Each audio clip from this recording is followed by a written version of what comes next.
man, the US has the world reserve currency. They're so dumb. Why do they have so much debt? No, you're misunderstanding. They have so much debt only because they have the world reserve currency. Their job is to constantly be exporting the dollar. Now, what does that do to your local economy and to your country? It hollows out the domestic economy over time. The world kept needing dollars, so the US kept printing dollars, okay? That means we stopped producing actual stuff, okay?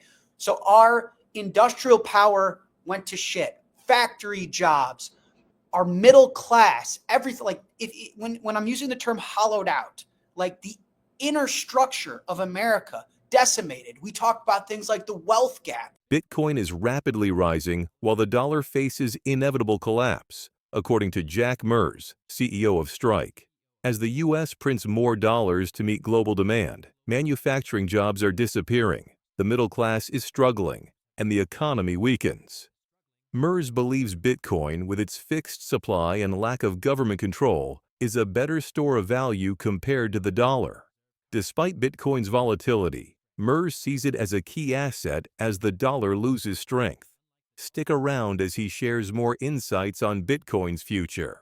Bitcoin is dipping, or was at least. There's a lot of volatility in markets, and everyone is tying it to a trade war, to Trump's tariffs.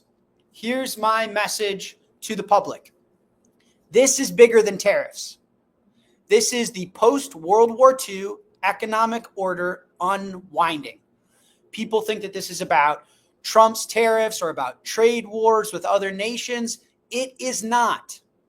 The entire global economic system that has existed since World War II is breaking down, okay? The United States has spent the last 80 years or so running what's called a trade deficit, sending dollars abroad to other countries, exporting dollars, and importing goods and debt, okay? This system is no longer sustainable.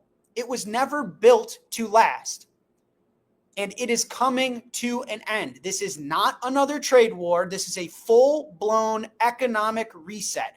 This is the United States saying, we cannot run this scam any longer. Okay, what am I talking about? After World War II, the United States created a system that worked for a little bit. What was the problem? Okay, the U.S. was the only industrial power left standing after World War II. Okay, it funded the global reconstruction of the rest of the world. So primarily, you had Europe, Japan, other industrial powers were decimated, destroyed, okay? And the world needed to somehow get back on its feet and start producing things again. And the U.S. used things like the Marshall Plan, Bretton Woods, over the last, 50, 60, 70, 80 years to bootstrap the world back on its feet. The other countries around the world needed dollars to rebuild their economy and rebuild their industrial power. The U.S. figured we will provide them the dollars, okay? So here was the plan. Other parts of the world would start producing stuff and exporting them into the United States. The U.S. would import the goods that they're producing and export them the dollars, okay? So other countries around the world would get dollars and U.S. debt by treasuries, okay? The U.S.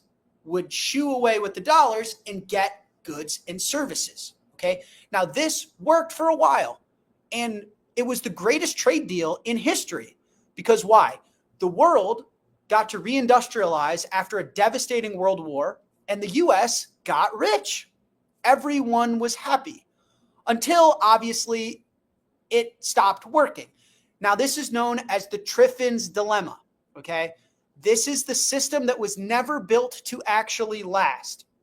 What is the Triffin's dilemma? It's when if you have a fiat currency, a government currency that's the global reserve currency, it's a bit of a trap, okay? Meaning that you have to, if you have the world reserve currency, you have to run a deficit in order to supply the rest of the world with the reserve currency. Your job is not to produce real things, real goods and services for the world. Your job is, unfortunately, to give the world your currency. So you're never producing more for the world than you're consuming. At the end of the day, you have to hold yourself to printing more pieces of paper than you're consuming goods. So you are going to run a giant deficit. You are going to print a lot of money and run up a lot of debt. The reason the US has so much debt is because they have the world reserve currency. This is so misunderstood. Sometimes people say, man, the US has the world reserve currency. They're so dumb. Why do they have so much debt? No, you're misunderstanding. They have so much debt only because they have the world reserve currency. Their job is to constantly be exporting the dollar. Now, what does that do to your local economy and to your country? It hollows out the domestic economy over time. The world kept needing dollars, so the US kept printing dollars, okay? That means we stopped producing actual stuff, okay? So our industrial power went to shit. Factory jobs, our middle class, everything. Like when I'm using the term hollowed out, like the inner structure of America decimated. We talk about things like the wealth gap. Look around. If you're an American listening to this, go into your pocket, look at your phone, look at who made everything around you. It's probably not in the United States of America. The middle class no longer exists here. The wealth gap is massive. You're either on the far left, the far right, as far as monetary wealth in place within our economy. So this is not a very sustainable, listen, it's obvious. It's not very sustainable to print dollars and create debt in exchange for real things. You have to do real stuff in the real world. You cannot just print pieces of paper forever. Obviously, duh. This was only a solution to bootstrap the rest of the world and get them back on their feet. This was never supposed to be the rest of the world forever, ever. This was a short-term, short stopgap solution. This was never, ever supposed to be how the world was going to work forever. And this is known as the Triffin's dilemma. It's having the world reserve currency. It is a system that is built to fail. Now, the world obviously knows this, okay?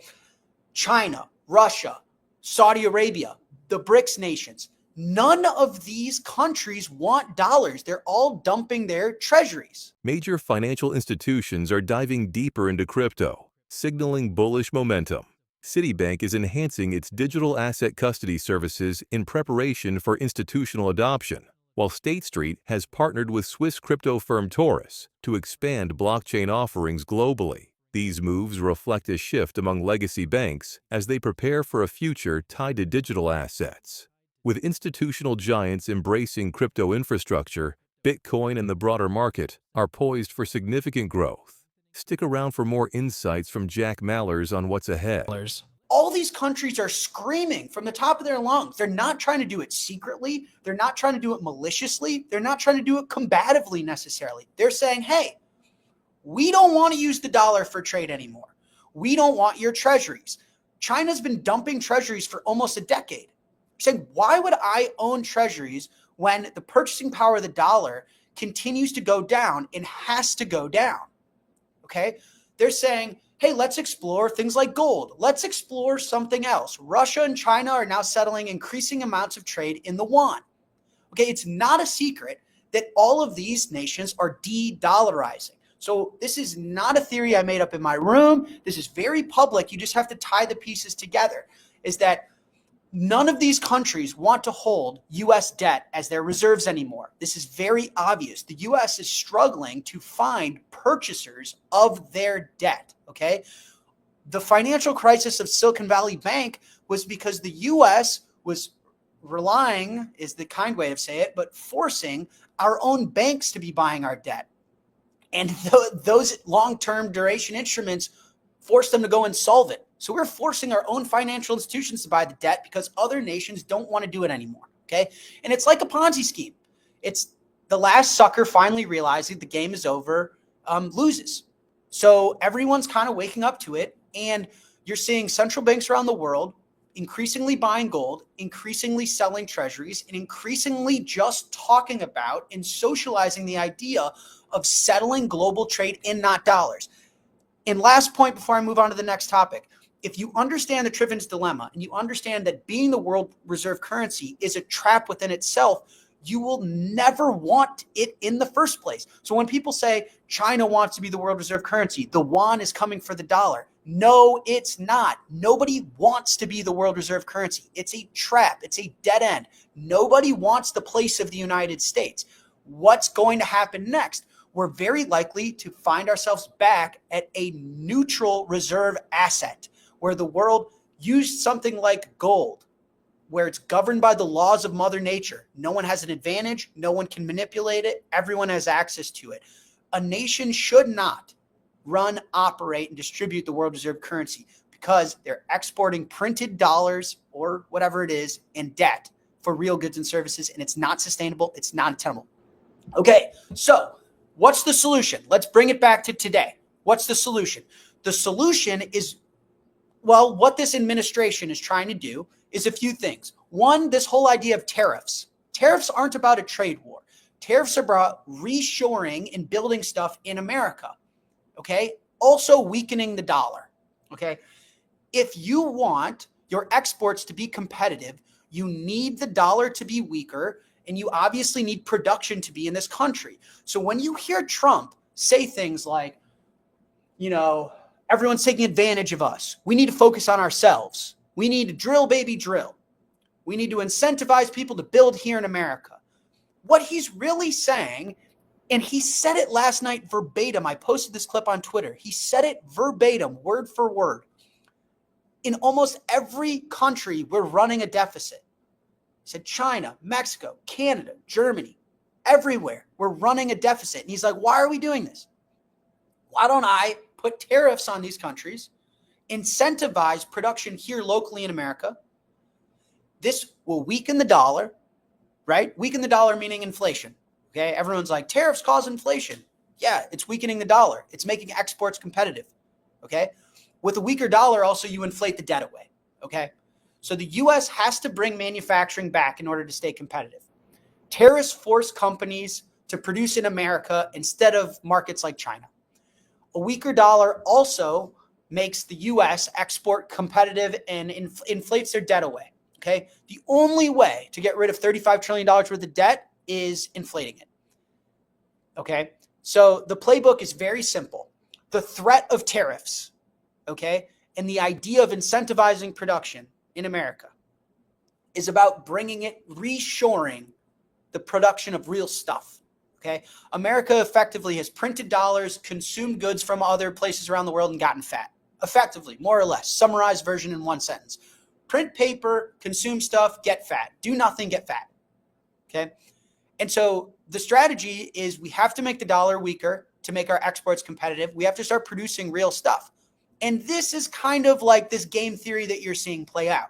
Okay, so it's really about restructuring and reordering the U.S., unwinding this World War II setup, okay, and doing it in a way that's sustainable and that isn't going to get, result in war, okay? Now, the main problem that Trump has is the Federal Reserve, okay? Powell doesn't like Trump. Trump doesn't like Powell. Okay, it's very obvious. The Fed actually started cutting rates leading up to the election, in my opinion, trying to get the Democrats to win. As soon as Trump won, they paused. No more rate cuts. Okay, Trump needs a weaker dollar. Okay, listen, guys, if you're going to reshore production of stuff, and Trump's always talking about tax breaks and tax cuts, you know who he's going to give subsidies to? People that want to build here in America. You know who he's going to give tax breaks to? People that want to build here in America. He needs a weaker dollar. You guys think we're going to be able to afford that? We can't afford anything. It's about printing records amount of money. Trump's last term that he served, 2016 to 2020, people bring up all the time. He printed record amounts of money. Yes, that's been his whole strategy the whole time. Devalue the dollar, weaker the dollar, reshore production, and unwind us from this reliance on being the world reserve currency. Countries are increasingly moving away from their reliance on the dollar, dumping U.S. treasuries, and turning to assets like gold and Bitcoin. China and Russia are settling more trade in yuan, while central banks around the world are stockpiling gold instead of U.S. debt. The U.S. is struggling to find buyers for its treasuries, leading domestic banks to bear the burden, which contributed to the collapse of Silicon Valley Bank. Trump's strategy to counter this involves weakening the dollar, imposing tariffs, and bringing manufacturing back to the U.S. A weaker dollar helps make exports more competitive and inflate away the massive national debt. Meanwhile, Bitcoin is becoming the top hedge against this economic turmoil, with more investors and institutions turning to it as a decentralized asset that can't be devalued by government policies. For the latest insights on crypto and Bitcoin, make sure to subscribe to the Millionaire Blueprint to stay up to date on all things crypto.